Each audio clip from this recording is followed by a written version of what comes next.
Hello मेरे प्यारे बच्चों, कैसे हैं आप सभी। आशा करता हूं सभी फिट होंगे। प्यारे बच्चों, आज की वीडियो में हम लोग एक्सरसाइज 15.2 का क्वेश्चन नंबर 1 से स्टार्ट करने वाले हैं, यानी कि 15.2 हमारे स्टार्ट होने वाला है। इसमें मैक्सिमम क्वेश्चन हम लोग कंप्लीट करने की कोशिश करेंगे।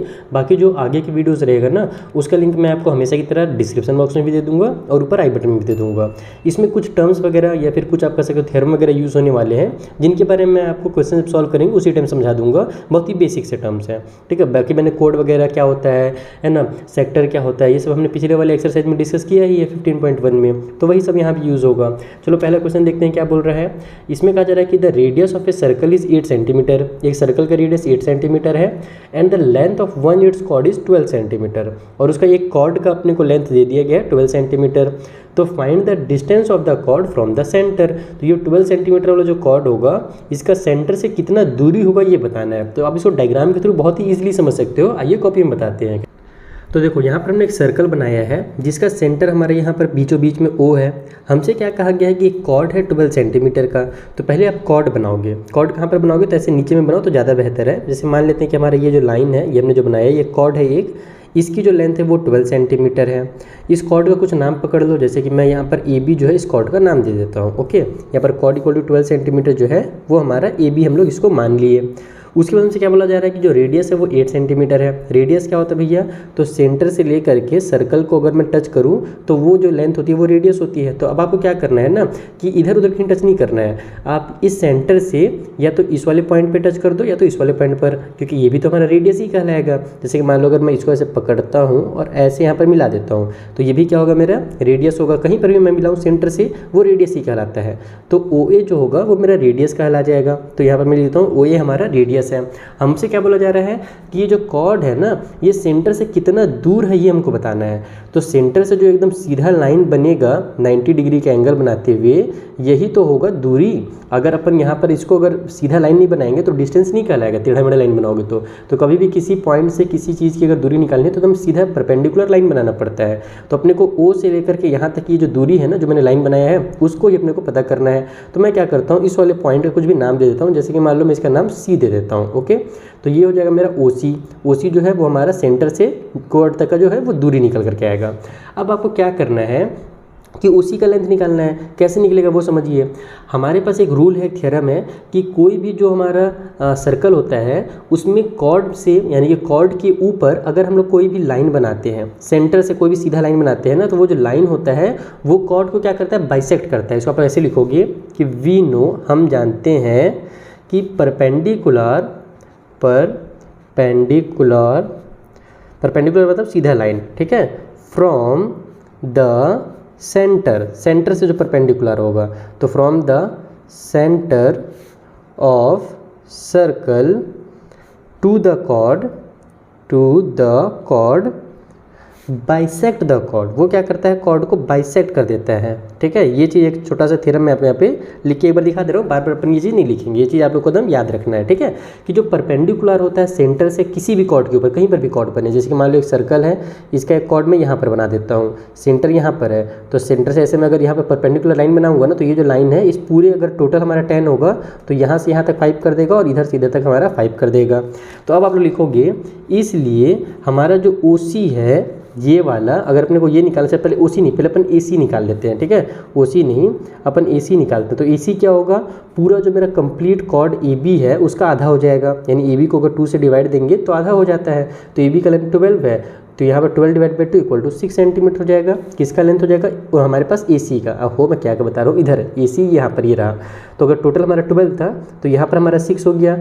OA जो है वो पहले से अपने को 8 पता है और ये वाला अपने को साइड निकालना है, तो आराम से निकल जाएगा। आप लोग दिख ही रहा होगा कि यहाँ पर हमारे पास एक राइट ट्रायंगल बना हुआ है, और राइट ट्रायंगल में हम लोग पाइथागोरस थ्योरम, जो हमारे पाइथागोरस आचार्य थे उन्होंने जो थ्योरम बताया था उसका यूज़ करके अपन कोई भी साइड निकाल सकते हैं अगर 2 साइड दिया हुआ तो। अब यहाँ पर हम लोग लगाएंगे ट्रायंगल, इसको ऐसे लिखेंगे, इन ट्रायंगल AOC, हमारा जो ट्रायंगल AOC है उसमें अपन पाइथागोरस थ्योरम लगाते हैं, ठीक है, पाइथागोरस थ्योरम।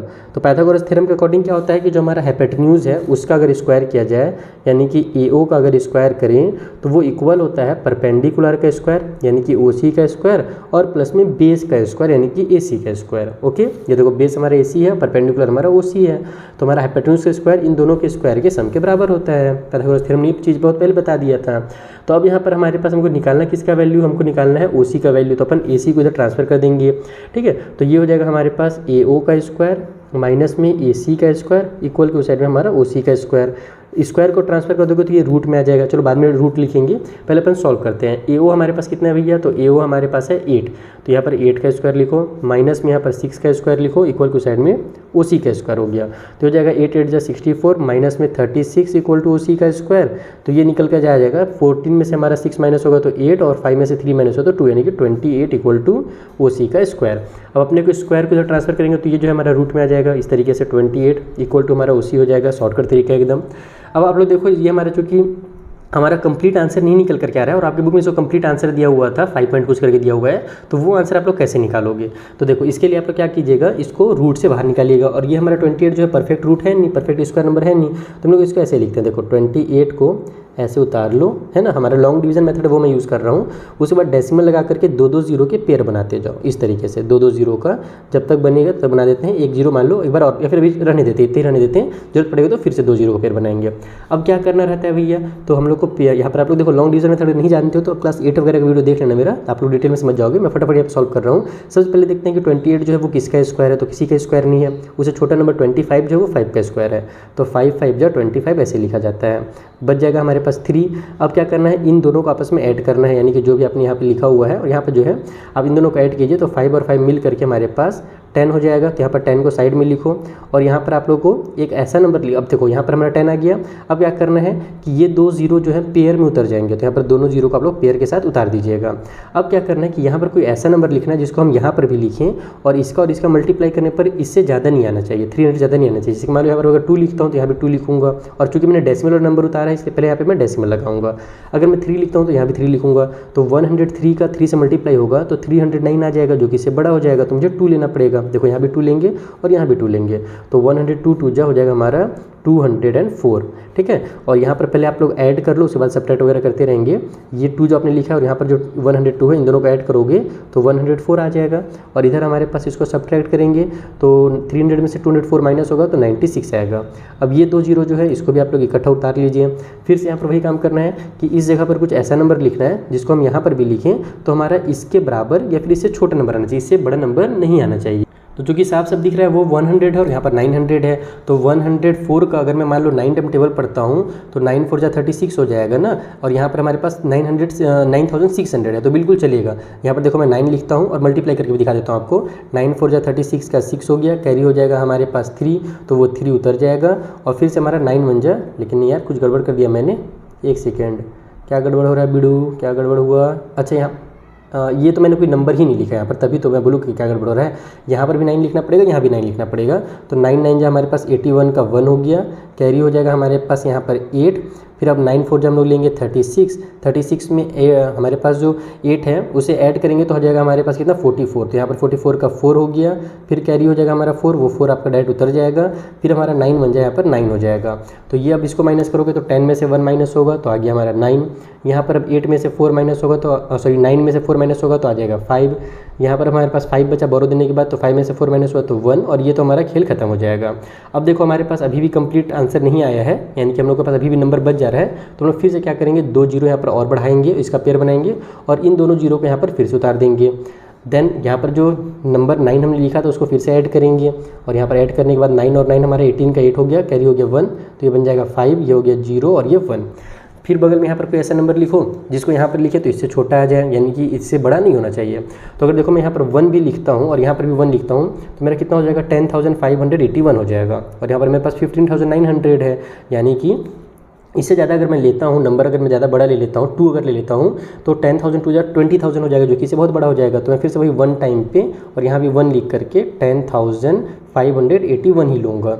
और फिर भी लेकिन कंप्लीट नहीं हो रहा तो कंप्लीट नहीं करना है आपको, 2 से देखो 2 डिजिट तक ही निकालना है। बुक में आपके 3 डिजिट लिखा हुआ था इसलिए मैंने आपको 3 डिजिट निकालना सिखा दिया, अदरवाइज आप लोग केवल 2 डिजिट तक ही निकालोगे तो भी चलेगा। यानी कि जो OC का जो लेंथ है ना वो 5.29 सेंटीमीटर है। तो इस तरीके से इसको निकाला जाता है। और एग्जैक्ट निकालने के लिए 3 डिजिट तक निकाला जाता है। क्या किया जाता है ना कि अगर मान लो यहाँ पर 6 या उससे बड़ा नंबर रहता तो हम लोग क्या करते हैं, इसको हम लोग अगले नंबर पर कन्वर्ट कर देते हैं। जैसे यहाँ पे 29 है ना तो ये 30 बन जाता। अगर ये हमारे पास 296 या 297 इस टाइप से नंबर रहता तो उसको एस्टिमेट करना कहा जाता है। बाकी आप लोग 5.29 लिखो तो भी आपका आंसर जो बिल्कुल करेक्ट है। तो ये हो गया हमारा पहला क्वेश्चन। मैंने बहुत ज़्यादा डिटेल में इसीलिए समझाया क्योंकि फर्स्ट क्वेश्चन था। आगे क्वेश्चन को हम लोग फटाफट सॉल्व करेंगे। लॉन्ग डिवीजन मेथड अगर आपने अभी तक नहीं सीखा तो हमारे प्रीवियस वीडियो से देख करके सीख लीजिएगा। तो देखो सेकेंड वाला जो क्वेश्चन है ना वो भी सिमिलर है। इसमें बस हमसे जो कॉर्ड है उसका लेंथ नहीं दिया गया है, लेंथ पूछा गया है। हमसे दो चीज़ें क्या दी गई हैं, पहले तो रेडियस दिया गया है, OA जो है ना वो रेडियस है हमारे पास, तो इसका लेंथ दिया हुआ है अपने को 10 सेंटीमीटर। और जो कॉर्ड का जो दूरी है यानी जो डिस्टेंस पिछले वाले क्वेश्चन में हमने निकाला था वो हमको पहले से इस बार दिया हुआ है, यानी OC का वैल्यू 5 सेंटीमीटर हमको पहले से बता दिया गया है। हमको पूछ रहा है कॉर्ड का लेंथ कितना है, तो अपन पहले क्या करेंगे, ये जो AC है इसका लेंथ निकालेंगे और जो भी AC रहेगा उसका डबल जो होगा हमारा AB हो जाएगा। हम लोग जानते हैं कि जो ये सीधा लाइन रहता है वो पूरे लाइन को आधा कर देता है, तो बस AC निकालो और उसका डबल कर दो यानी 2 से मल्टीप्लाई कर दो तो हमारा कंप्लीट जो कॉर्ड है उसका लेंथ निकल जाएगा। यहाँ पर भी हम लोग पाइथागोरस थ्योरम लगाएंगे। ठीक है, शॉर्टकट में मैं लिख देता हूँ जब जो चीज़ मैंने आपको पिछले में समझाया है ना सेम टू सेम वही चीज़ यहाँ पर भी होने वाला है। सबसे पहले अपन क्या जानते हैं कि जो हमारा OA है उसका स्क्वायर इक्वल टू होता है OC का स्क्वायर प्लस में AC का स्क्वायर। अपने को AC चाहिए तो OC को इधर ले आओ तो ये बन जाएगा हमारा OA का स्क्वायर माइनस में OC का स्क्वायर इक्वल टू उस साइड में हमारा AC का स्क्वायर। OA हमारा 10 है तो 10 का स्क्वायर माइनस में OC हमारे पास कितना है 5 है तो 5 का स्क्वायर इक्वल टू उस साइड में हमारा AC का स्क्वायर आ गया। अब इसको अगर आप सॉल्व करोगे तो ये बन जाएगा 100 माइनस में 25 इक्वल को साइड में AC का स्क्वायर, तो ये बन गया हमारे पास यहाँ से 75। और अगर अपने इसको रूट में ले आते हैं तो इधर हमारे पास AC हो जाएगा, ये स्क्वायर जो है वो हट जाएगा। तो अब देखो 75 को फिर आप लोगों को फिर उसी तरीके से लॉन्ग डिवीजन मेथड से सॉल्व करना पड़ेगा। ये भी हमारा शॉर्ट मेथड से तो सॉल्व होगा नहीं क्योंकि हमारा कंप्लीट स्क्वायर है नहीं। तो जब आप इसको लॉन्ग डिवीजन मेथड से सॉल्व करोगे तो हमारा जो आंसर वो 8.66 आ जाएगा। जैसे मैंने पिछले क्वेश्चन में सॉल्व किया था सेम उसी तरीके से आप लोग इसको सॉल्व करना। तो इतना सेंटीमीटर जो होगा वो हमारा AC निकल करके आ जाएगा। और जब AC निकल जाएगा तो हम लोग क्या जानते हैं कि हमारा जो AC है वो क्या है भैया, AB का हाफ है। AB को जब हम लोग आधा करते हैं तब AC निकलता है। तो अगर मुझे AB का वैल्यू चाहिए तो 2 को इधर भेज दो तो ये 2 multiply AC equal to AB हो जाएगा। जैसे मैंने आपको बताया ही था कि बस इसको डबल करना है तो यहाँ 2 मल्टीप्लाई कर दो आप लोग 8.66 इक्वल के उस साइड में हमारे पास आ जाएगा AB, यानी कि जो AB का जो वैल्यू निकल करके आएगा जब आप मल्टीप्लाई करोगे तो आप लोग 2 डिजिट तक लेना डेसिमल के, तो 17.32 सेंटीमीटर जो है ना वो AB का वैल्यू आ जाएगा, यानी कि जो कॉर्ड है उसका वैल्यू। तो तुम सिमिलर क्वेश्चन था, आपको कुछ भी अलग से नहीं करना है। जो चीज़ हमने पिछले वाले क्वेश्चन में की थी पूरा वही सॉल्व करना है। चलिए जो अगला क्वेश्चन 3rd नंबर का उसे सॉल्व करते हैं। सो 3rd क्वेश्चन बोल रहा है कि give a method to find the centre of a given circle, यानी किसी भी सर्कल में अगर अपने को सेंटर निकालना हो तो हम लोग कौन से मेथड से निकाल सकते हैं, ये हमसे पूछ रहा है। चलिए बताता हूँ कौन सा मेथड यूज़ करेंगे वहाँ पर। तो देखो यहाँ पर हमने एक सर्कल बना लिया है, हमको इसका भी सेंटर नहीं पता है। हम लोग बस मान लेते हैं कि इस सर्कल में कहीं पर भी 3 हमारे पॉइंट्स दिए हुए हैं, जैसे A, B और C हमने इन पॉइंट्स का नाम दे दिया है। ये सर्कल का नाम C है, इसका जो सेंटर रहेगा वो O रहेगा और रेडियस R रहेगा। इस तरीके से आप लोग लिखा हुआ देखते होगे तो आपको समझ में नहीं आता होगा इसका मतलब क्या होता है। इसका मतलब यही होता है कि सर्कल हमारा C से रिप्रेजेंट कर रहे हैं हम लोग, O का मतलब उसका हमारा जहाँ पर भी सेंटर रहेगा उसको अपन O से रिप्रेजेंट करेंगे और R जो है उसका रेडियस है। ठीक है, अब हम लोग को ये O कैसे मिलेगा, सेंटर कैसे मिलेगा वो समझो। तो सबसे पहले आपको क्या करना है, जो 3 पॉइंट्स हैं सर्कल के उनको आपस में मिला देना है। तो मैं AB को और AC को जैसे 2 लाइन को आपस में मिला देता हूँ, बस 2 को ही मिलाओ तो भी आपका काम बन जाएगा। AC को नहीं मिलाओगे तो भी हो जाएगा, दिक्कत नहीं इससे कुछ। अब क्या करना है आपको कि इसका परपेंडिकुलर बाइसेक्टर बनाना है। परपेंडिकुलर बाइसेक्टर में तो जानते हो ना, बीचों बीच से एक सीधी लाइन जो निकलती है उसको परपेंडिकुलर बाइसेक्टर बोलते हैं। जैसे कि मान लो हमने परपेंडिकुलर बाइसेक्टर बनाया इस वाले लाइन का BC का, और ये हमारा 90 डिग्री बनाते हुए बीचों बीच से ऐसे निकल करके आ गया है ना। आगे भी आप लोग बढ़ा सकते हो, कोई दिक्कत नहीं है। उसी तरीके से जो AB है उसका भी आप लोग उसी टाइप से एकदम परपेंडिकुलर सीधा बाइसेक्टर बनाओगे। तो मान लो इस तरीके से ये हमारा परपेंडिकुलर बाइसेक्टर बन गया AB का। तो जहाँ पर ये दोनों आपस में एक दूसरे को इंटरसेक्ट कर रहे हैं ना, जिस पॉइंट पे भी इंटरसेक्ट कर रहे हैं वही पॉइंट क्या होगा, उसका सेंटर होगा। यही इसका मेथड है, जिसका आप लोग इस तरीके से लिख भी सकते हो कि हम लोग क्या करेंगे, ज्वाइन करेंगे AB को और AC को, फिर ड्रॉ करेंगे हम लोग परपेंडिकुलर बाइसेक्टर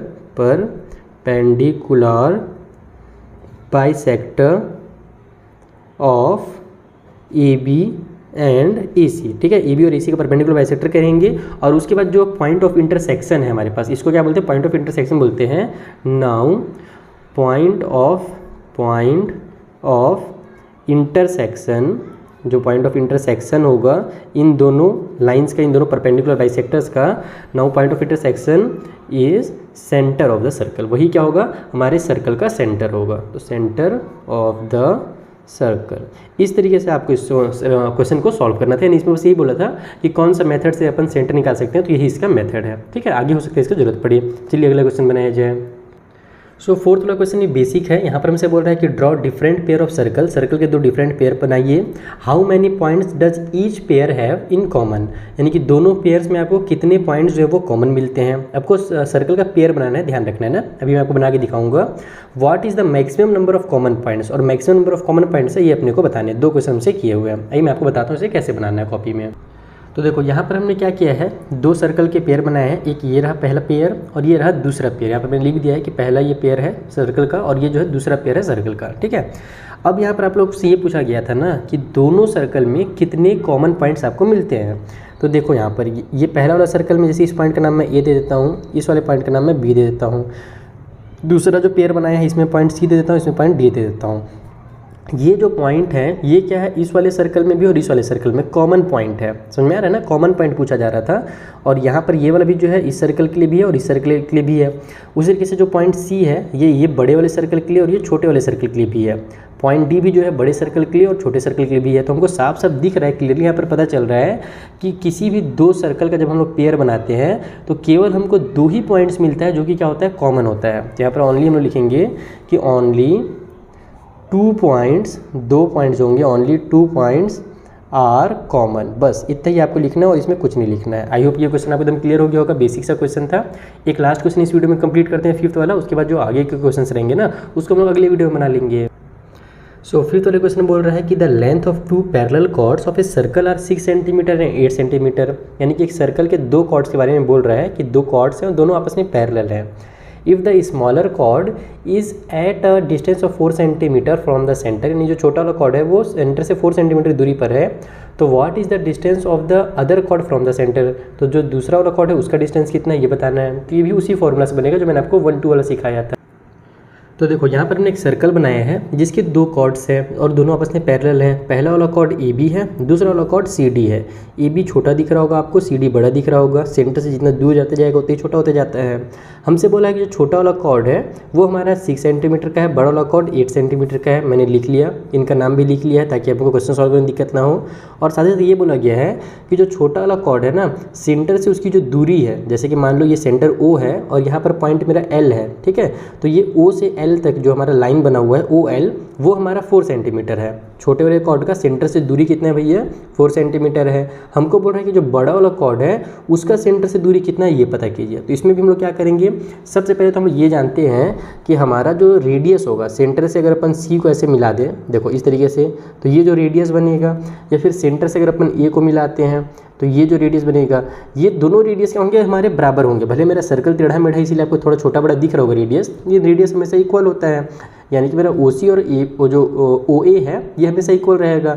तो हम क्या करेंगे कि हमको ओ एल का वैल्यू दिया हुआ है, ए एल का वैल्यू दिया हुआ है, अगर ए बी का दिया हुआ है तो ए एल अपन निकाल ही सकते हैं। हम लोग निकालेंगे ओ ए का वैल्यू, ये वाला जो हाइपोटेन्यूज है इस सर्कल का। जब इसमें ओ ए का वैल्यू निकलेगा, ओ ए यानी कि रेडियस, तो इसका मतलब कि ओ सी का भी वैल्यू निकल गया। और फिर हमारे पास ओ सी है, ओ सी एम है, तो ओ एम जो है ऑटोमेटिकली निकल जाएगा। चलो सॉल्व करते जाता हूँ तब आपको और से समझ में आएगा। सबसे पहले अपन लिखेंगे कि हमारे पास जो ए एल है वो कितना हो जाएगा भैया, तो ए बी हमारे पास 6 था तो ए बी का आधा हो जाएगा, तो ए बी डिवाइड बाई 2 यानी कि 6/2 इक्वल टू हमारा 3 सेंटीमीटर हो जाएगा ए एल का दूरी। उसी तरीके से हम लोग जो सी एम है उसको बाद में चलो निकालेंगे, पहले भी ए एल पकड़ लिए ना, ए एल निकल गया। अब अपन लिखेंगे in triangle O A L, ठीक है, ओ ए एल ये जो हमारा ट्रायंगल है इसके अंदर, या फिर ए ओ एल जो भी लिखना चाहो नाम लिख सकते हो, इसमें हमारे पास जो ए ओ का स्क्वायर होगा, हाइपोटेन्यूज का स्क्वायर, वो इक्वल हो जाएगा ओ एल का स्क्वायर और प्लस में ए एल के स्क्वायर के। तो हमको देखो यहाँ पर से ओ एल दिया हुआ है और ए एल हमने निकाल लिया, हमको तो ए ओ ही चाहिए, ये तो रेडियस है हमारे पास। आप लोग चाहो तो इसको यहाँ पर ऐसे भी लिख सकते हो कि हमारे पास जो लेट करके लिखना पड़ेगा, इस तरीके से लेट मान लेते हैं कि हमारा जो ओ ए है या फिर ए ओ है वो इक्वल है OC का, और दोनों इक्वल क्यों है, क्योंकि दोनों रेडियस हैं, ये दोनों जो है आपस में रेडियस है, इसलिए दोनों आपस में इक्वल है, ये भी आप पहले से ही मेंशन कर देना। अब इसमें आ जाते हैं, अपने को AO का वैल्यू चाहिए, तो यहाँ पर से लिखेंगे हम लोग AO का स्क्वायर इक्वल टू OL कितना निकला भैया हमारे पास 4 है, तो 4 का स्क्वायर प्लस में AL कितना है 3 है, तो 3 का स्क्वायर, तो ये हो जाएगा हमारे यहाँ से AO का स्क्वायर इक्वल टू 16 और 9 मिला दो तो 25 आ जाएगा। स्क्वायर को इधर ट्रांसफर करो तो AO इक्वल टू रूट के अंदर 25 आ गया, और 25 जो होता है वो 5 का स्क्वायर होता है। इसका मतलब कि AO जो है वो हमारा 5 सेंटीमीटर निकल करके आ गया, क्योंकि बाकी सब सेंटीमीटर में था तो ये भी सेंटीमीटर में होगा, यानी कि जो हमारा रेडियस है वो हमारा 5 सेंटीमीटर आ गया। तो AO अगर 5 सेंटीमीटर है तो OC भी कितना होगा, ये भी हमारा 5 सेंटीमीटर ही होगा, तो इक्वल टू यहाँ पर भी आप लोग करके लिख सकते हो 5 सेंटीमीटर। अब अपन पकड़ेंगे दूसरा वाला ट्रायंगल को, और देखना हमारा यहाँ से OM चाहिए था ना, छोटा वाला जो हमारा सॉरी बड़ा वाला जो हमारा कॉर्ड है, सेंटर से उसकी दूरी निकालनी थी, तो अपन लिखेंगे इन ट्रायंगल COM, ठीक है, COM या फिर CMO जो लिखना चाहो लिख सकते हो अपने मन से नाम आप लोग। इसके अंदर हमारे पास है पाइथागोरस थ्योरम फिर से लगाएंगे, तो हमारा CO का जो स्क्वायर है वो इक्वल हो जाएगा CM के स्क्वायर और प्लस में OM के स्क्वायर के बराबर, ठीक है। तो यहाँ पर से हमारे पास CO का वैल्यू पहले से पता है, OC CO एक ही चीज़ होता है जो कि 5 सेंटीमीटर है, और अपने को निकालना क्या है, OM चाहिए ना, तो इसको मैं इधर ले आता हूँ, या फिर आप लोग चाहो तो लिख भी सकते हो एक बार, CO का स्क्वायर माइनस में इक्वल के साथ अच्छे से बनाओ CM का स्क्वायर इक्वल के उस साइड में हमारा OM का स्क्वायर, ओके। तो CO कितना है भैया, CO हमारा 5 है, तो यहाँ से हो जाएगा ये 5 का स्क्वायर। CM हमारे पास कितना है, तो इसको भी निकालना पड़ेगा, इसको हमने निकाला नहीं था, पहले निकाल लेना था, चलो निकाल लेते हैं। यहाँ पर जगह है हमारे पास नीचे में, तो हमारे पास जो CD है, जो बड़ा वाला लेंथ है, वो हमारे पास 8 सेंटीमीटर है, तो CM जो होगा वो 4 हो जाएगा। तो यहाँ पर आप लिख भी सकते हो कि हमारा जो CM है वो इक्वल है CD के हाफ के बराबर, यानी कि 8 का आधा हो जाएगा, तो आ जाएगा हमारा 4 सेंटीमीटर जो कि CM का वैल्यू। अब यहाँ पर आप लिख सकते हो डायरेक्ट 4 का स्क्वायर इक्वल को साइड में OM का स्क्वायर, तो ये हो जाएगा हमारा 25 का माइनस में 16 इक्वल को साइड में OM का स्क्वायर, तो ये बन गया हमारा 9 इक्वल टू OM का स्क्वायर। तो स्क्वायर की तरफ ट्रांसफर करेंगे तो रूट के अंदर 9 इक्वल टू OM हो जाएगा। अब हमारा जो OM है वो यहाँ से 3 बन करके बाहर निकलेगा, क्योंकि रूट 9 जो होता है वो 3 का वैल्यू होता है, 3 का स्क्वायर 9 होता है, 3 × 3 इक्वल टू 9। तो OM हमारा 3 सेंटीमीटर है। इसका मतलब कि जो हमारा डिस्टेंस जो हमसे पूछा था, आप लोग इसको शॉर्टकट में लिख सकते हो ऐसे, आगे डिटेल में लिखना, रिक्वायर्ड डिस्टेंस, जगह का इसलिए मैं ऐसे लिख देता हूँ, इज इक्वल टू 3 सेंटीमीटर, यानी जो हमारा डिस्टेंस हमने पूछा था बड़े वाले कॉर्ड का सेंटर से वो 3 सेंटीमीटर होगा। तो इस तरीके से हमने आपको 5 क्वेश्चन डिटेल में समझा दिए। आई होप आपको सारे क्वेश्चन बहुत अच्छे से क्लियर हो गए होंगे। वीडियो को शेयर जरूर कीजिएगा अपने फ्रेंड्स के साथ, ताकि मुझे थोड़ा सा मोटिवेशन मिल सके। मिलते हैं बच्चों नेक्स्ट वाली वीडियो में, तब तक के लिए थैंक यू फॉर वॉचिंग।